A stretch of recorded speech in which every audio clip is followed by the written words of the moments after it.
Hello everyone, happy 2024. In my last video, I said that I would discuss the very first book that I wrote. This is about 10 years ago that I wrote it, published it. And before that, 10 years before that was when I actually started researching the book. Until then, I'd only written magazine articles. But in 2003, I was sitting in my gray cube at work, trying to stay awake, and I had a crazy idea to write a book. Now, back in 2003, there were very few self-publishing options available for potential writers. One had to find a traditional publishing house to get a book published, for the most part, or a vanity publisher. These days, most people seem to self-publish first, then if they're good enough and lucky enough, they find a traditional publishing house.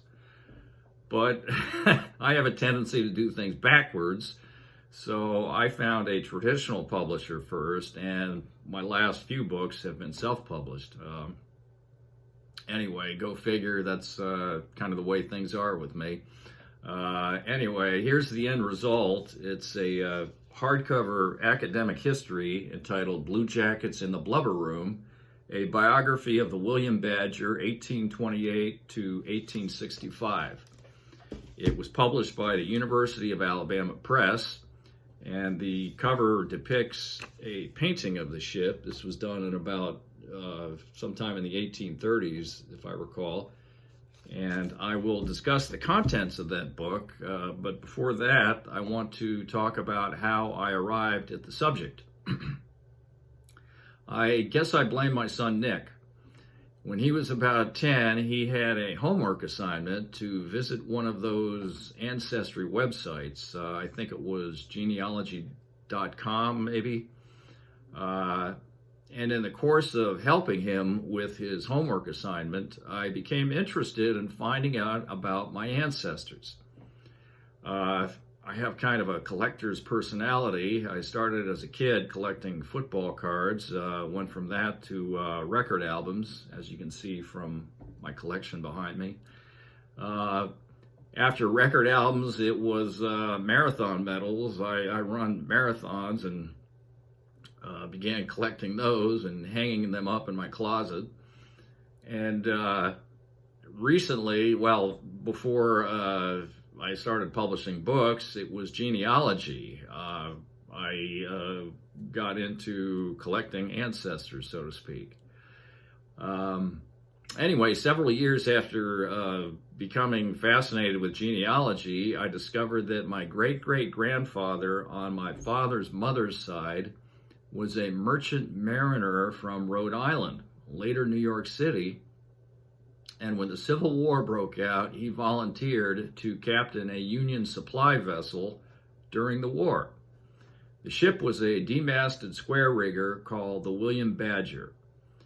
And in the process of learning about my illustrious ancestor, I became interested in this seemingly obscure ship. And as I worked 23 years as a technical writer, engineering, mechanical related technical writer. And due to that and the fact I was an amateur genealogist, research kind of came natural to me. So it was a perfect storm, so to speak.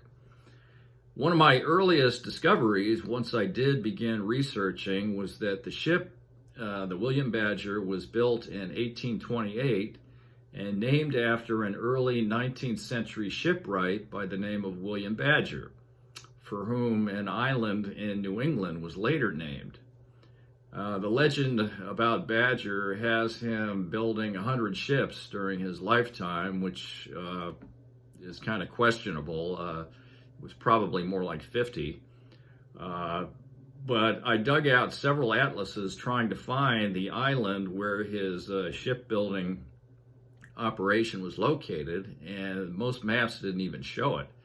It's essentially a little island that's located in the middle of the Piscataqua River, which separates the state of New Hampshire from Maine. and his shipbuilding operation is on the northern tip of the island. At this stage, I didn't have a whole lot of information other than that, but when I discovered the vessel was also a whale ship before it became a merchant ship, and that a first mate's whaling journal existed, later I discovered a second journal existed, I got excited about the project and said, hey, there may be a book here. My career, as I alluded to earlier, was pretty much Dullsville at this point. So I began researching with an eye on creating a book about the ship. I really found it cool that a wooden sailing ship from so long ago could keep reinventing itself. At first it was, as I said, a merchant ship, New England merchant ship. Then it became a whaler.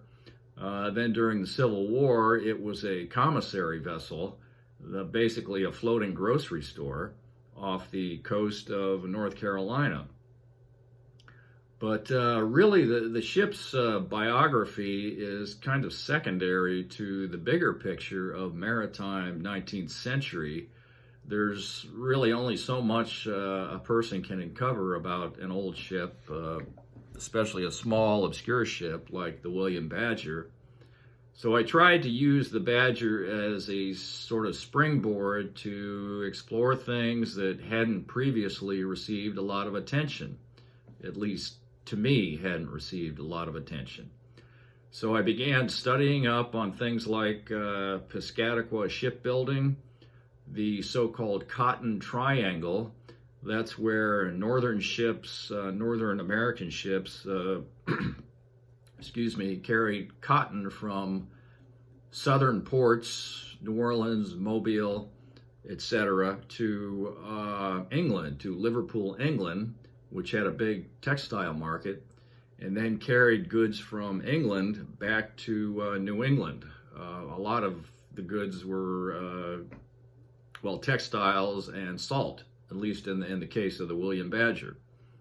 I also wanted to get into other unexplored areas, like, for instance, the role of the shipping agent, especially during its whaling years. The shipping agent was responsible for mapping the course and voyage of whale ships, unlike what happened in Herman Melville's Moby Dick, where an Ahab-like captain would take the ship anywhere and everywhere. These whale ships actually had specific routes that they had to follow to get as much whale oil, sperm oil as possible. So I wanted to kind of delve into that and bring some of that information to light. Another thing I wanted to get into was the role of contrabands during the Civil War. Now, the word contraband is generally associated with an illegal product, usually that's carried across national or state lines. But during the Civil War, the term contraband was used for escaped slaves who were given sanctuary by the Union, then put to work on northern naval vessels. At first, they didn't get any money, but eventually they started receiving wages for their work. And this, in fact, happened with the William Badger. It, in fact, toward the end of the war, had possibly the largest percentage of blacks of any naval ship during the Civil War. So anyway, the tricky part, however, was trying to focus on these areas without straying too far from the ship itself. Since I'm writing a biography, I wanted to stick as closely as possible to the vessel's biography, and I had to continually climb on board ship, so to speak. Anyway, the book is in two sections. The first section covers the Badger's years as a trading vessel and whale ship, and the second section covers its years as a storage hulk during the Civil War. Between conception and publication, I would say the book took about 9 years altogether to complete. Not all of that was research. The first several years, due to raising a family and working my regular technical writing job and general laziness and lack of confidence, I didn't do any work on the book. It didn't really take take off until I was living in various boarding houses while I was commuting to work, and I had a lot of time to do things other than, say, watch television. Another reason I got ramped up on this was my father died suddenly in 2006, and it put me in a real funk.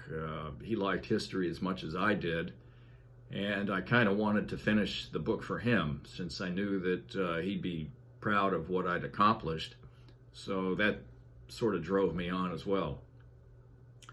I estimate the total research and writing time took about 3 or 4 years if it had to be concentrated, with about 2 years slogging through the interminable publication process.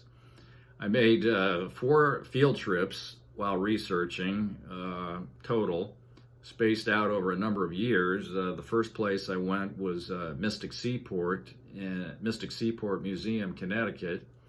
Then I visited New Bedford Whaling Museum for whaling research. And in 2008, I went to North Carolina to study up on the ship's Civil War service while it was stationed in Beaufort, North Carolina, part of the North Atlantic Blockading Squadron.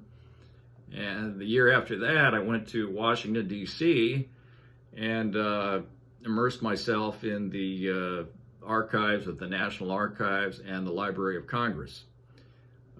Strangely, I didn't visit Portsmouth, New Hampshire, Kittery, Maine, which is where the ship was actually born, until I was almost done with the book. I was really looking forward to making that trip, because I treated that visit as sort of a reward for all the hard work I'd done. And when I got there, when I got to Badger's Island and discovered the tomb of William Badger, which is on the northern tip of the island, right in the shadows of some high-rise condominiums, unfortunately. When I got there, it really felt like I was visiting an old friend, because I knew so much about him and his profession and the ships that he built. So it was really cool when that finally occurred.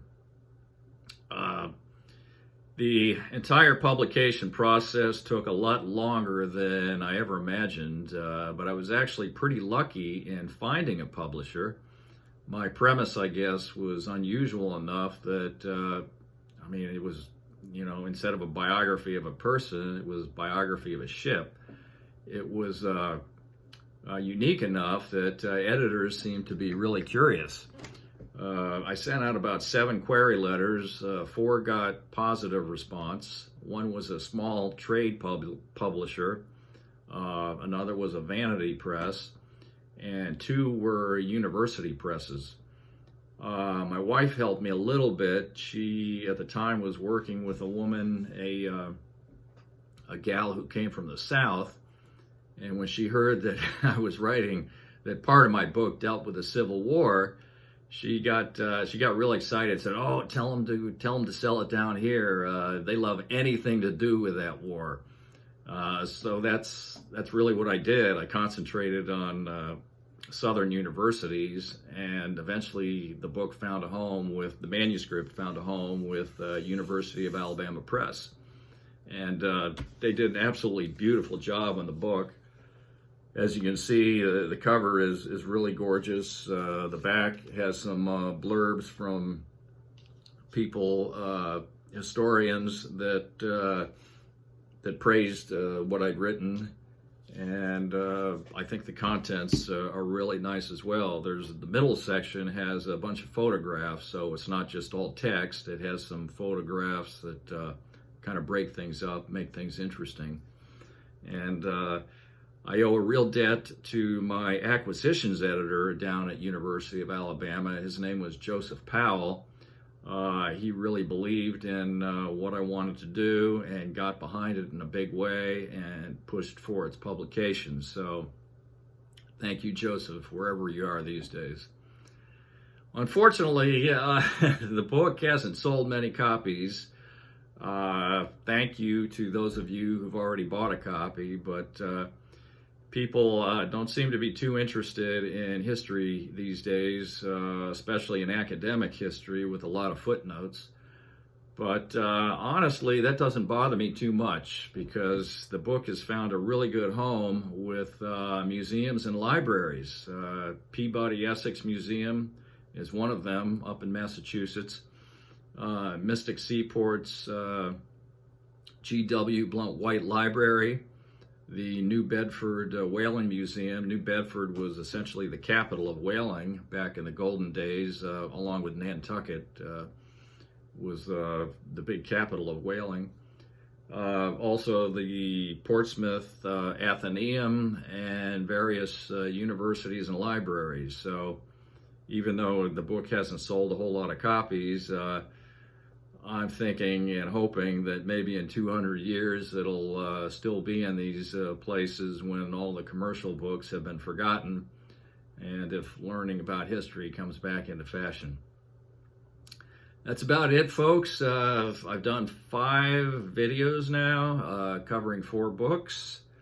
I thought about continuing this little thing on YouTube, maybe talking about other books, publishing, the publishing process, the writing process, but it really depends on how many folks are interested. Right now, it looks like I'm not setting the woods on fire, so we'll see what happens. If anyone knows how I can, quote-unquote, go virus, I call it go virus, anyway, at least without introducing half-naked women or dancing poodles or whatever. I'm not going to demean myself here. If anyone knows how to do that, I'm all ears. I was really active on WordPress for about 10 years and noticed I was spending more and more time on the essays and articles I was writing, but the amount of energy I was putting into these seemed to be inversely proportional to the feedback I was getting. Readers seemed to like the trivial shit, and if I got the least bit serious or deep or, dare I say it, controversial, there was silence. I don't know, maybe that's our bread and circuses world right now. I think one can have a educated, civilized debate without hurling obscenities, but that's just me. I'm old-fashioned. Anyway, thanks to those of you who stuck with me here, and maybe I'll be back, maybe not. I'll just close with saying that I think reading is really important. They don't have to be my books necessarily, but any good books that require some sustained concentration, something one can't get from text, tweets, emails, etc. Anything like that is a good thing. So I will see you later, hopefully, and till I do, have a great winter, stay warm, and appreciate the visiting.